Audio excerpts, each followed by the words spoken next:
When you look at another person, what exactly are you seeing their face, or your perception of it? If every perception is filtered through the brain's modeling system, then how direct is any experience? Now consider a stronger claim from the Sufi philosopher Ibn Arabi.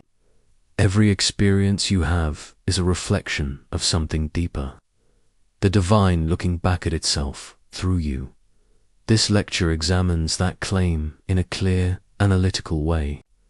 We will explore Ibn Arabi's thesis that all beings are mirrors reflecting the attributes of God, and we will connect that model to contemporary psychology and neuroscience fields that increasingly describe perception, self, and world as interdependent processes rather than separate objects. The aim is not to romanticize mysticism, but to clarify an ontological proposal. You do not merely see reality. Reality, in an important sense, sees itself through you. Modern identity is increasingly externalized. Many people define who they are through social metrics like comments, performance numbers, or through curated avatars that may drift from lived character. In psychology, this can be described as a dependence on external feedback loops for self-definition. From a neuroscientific perspective, the self is not a fixed entity. It is a dynamic, predictive construction that integrates memory, attention, bodily signals, and social context. The brain maintains a constantly updated self-model to reduce uncertainty and guide action. This adaptive construction brings a problem. If identity is largely modeled, what anchors it? When self-worth rests on volatile signals, stress increases. Attention narrows around perceived threats, and meaning becomes unstable. Ibn Arabi's mirror theory addresses this instability not by denying the modeled self, but by reframing it. You are a mirror in which a deeper reality is being reflected. The guiding question becomes, if you are the mirror, what is actually being reflected? Ibn Arabi, known as Al-Sheikh, Al-Akbar, the greatest master, was a philosopher-mystic from Andalusia, whose work systematizes Sufi metaphysics. His thought is often summarized as the unity of being and turns on the concept of divine self-disclosure. The world, in this model, is not independent of God. It is a field of reflections through which the real recognizes its own name's mercy, justice, beauty, wisdom, and more. His claim is succinct. The universe is the mirror in which the real sees his own names. The value of this claim is not primarily devotional. It is explanatory. It proposes a structure for how consciousness, identity, and world interrelate. The world is God's mirror existence as reflection. In Ibn Arabi's logic, the divine essence is infinite and unknowable in itself. For self-knowledge to occur, the divine manifests attributes knowable aspects within finite forms. Creation is the stage where these attributes are reflected. Existence is relational rather than dualistic. Creator and creation are not two separate substances, but two perspectives within a single act of reflecting. Degrees of reflection replace hard separation. Modern phenomenology echoes this relational emphasis. Experience is not an unmediated encounter with bare objects. It is an intentional relationship shaped by perception, meaning, and embodiment. We know through interaction and interpretation. Ibn Arabi extends this. The entire cosmos functions as a feedback system in which the real knows itself through conscious beings. When a genuinely compassionate act arises, it can be described as yours. But Ibn Arabi would say mercy, as a divine name, recognizes itself through that act. The person is the mirror. The attribute is the light. The event is the reflection. Creation is God looking at himself from many finite angles. Among all mirrors, The human being is uniquely comprehensive. Humans possess the potential to reflect the full spectrum of divine names in balanced form awareness. Creativity, moral discernment, tenderness, and strength. The perfect human in Ibn Arabi is not moral perfectionism. It is ontological clarity, the state of knowing one is a mirror and aligning conduct with that. Recognition from a neuroscientific angle, this maps to metacognition awareness of awareness. Metacognition supports self-regulation, ethical foresight, and value-guided behavior. It allows the self-model to be examined rather than blindly enacted. Each person bears a distinctive configuration of qualities to manifest responsibly. To know yourself is to know the pattern of the names shining through you. Perception as mirror we see through the lens we polish. Ibn Arabi notes that every observer sees according to their capacity of sight. Perception is conditioned by inner state. Psychology operationalizes this with attention bias and interpretive bias. Threat sensitivity narrows the attentional field and amplifies negative cues. Gratitude and positive affect expand cognitive flexibility and broaden perceived options. In Sufi terms, purification is not primarily about external compliance. It is about clarifying perception, polishing the mirror. Ego fixation, resentment, and fear cloud the reflective surface, leading us to reify our projections. When the mirror is clarified by sustained awareness and ethical practice, the same situations are seen with greater accuracy and less distortion.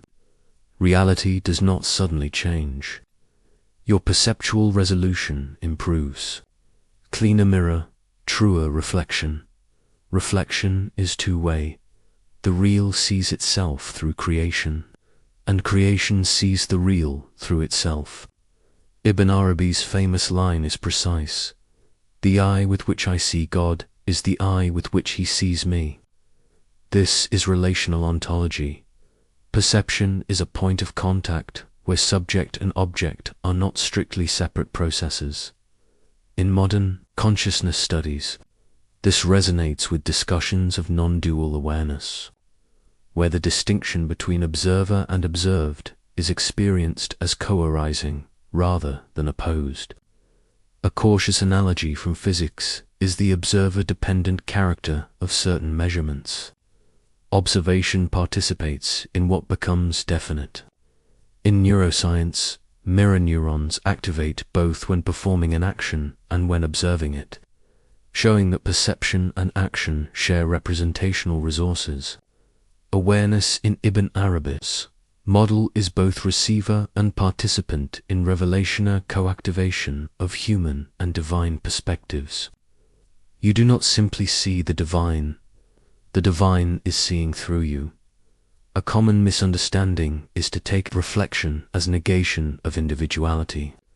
Ibn Arabi's position is more precise. Individuality is relative reality, not falsehood. It is the way one light appears as many colors. Difference has purpose. It enables recognition. Dual perception self and God functions pedagogically, so the mirror can learn what it reflects. Polishing the mirror becomes a technical program. Remove distortions that reduce reflective accuracy.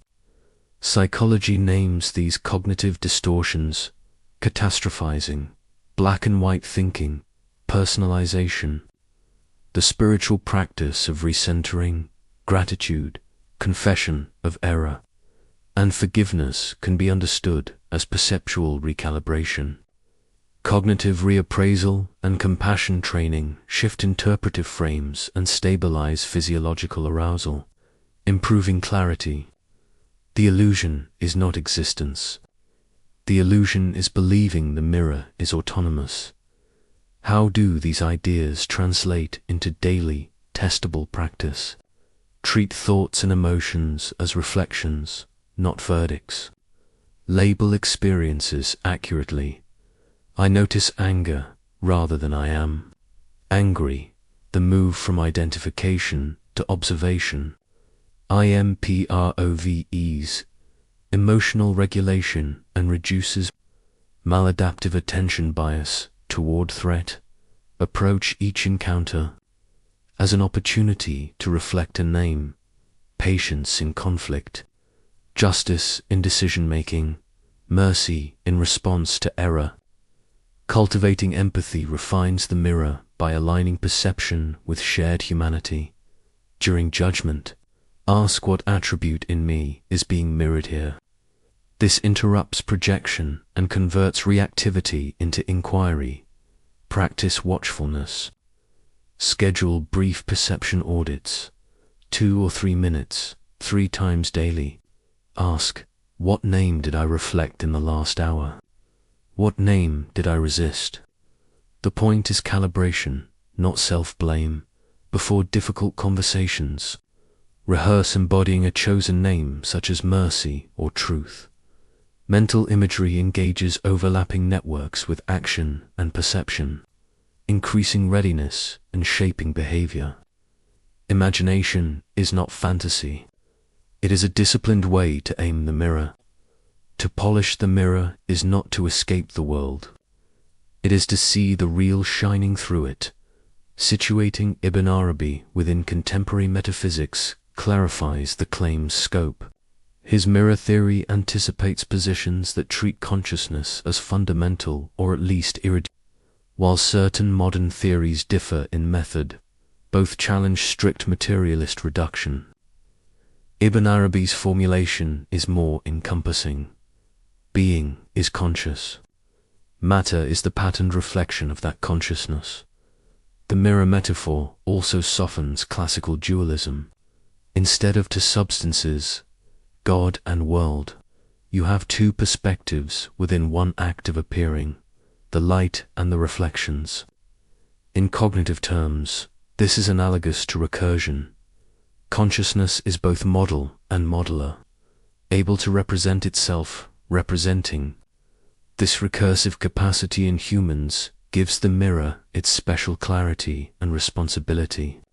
Ibn Arabi's mirror is not ornamental language.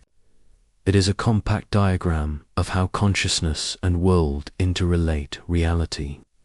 In Ibn Arabi's account is divine self-recognition through reflection. The human being is the most comprehensive mirror, capable of metacognitive clarity and ethical balance. Perception is conditioned. Polishing the mirror means recalibrating attention, emotion, and interpretation. Reflection is reciprocal. As you see the real more accurately, the real is, in a sense, seeing itself more clearly through you. Modern psychology supports these moves in its own vocabulary. Perception is model-based.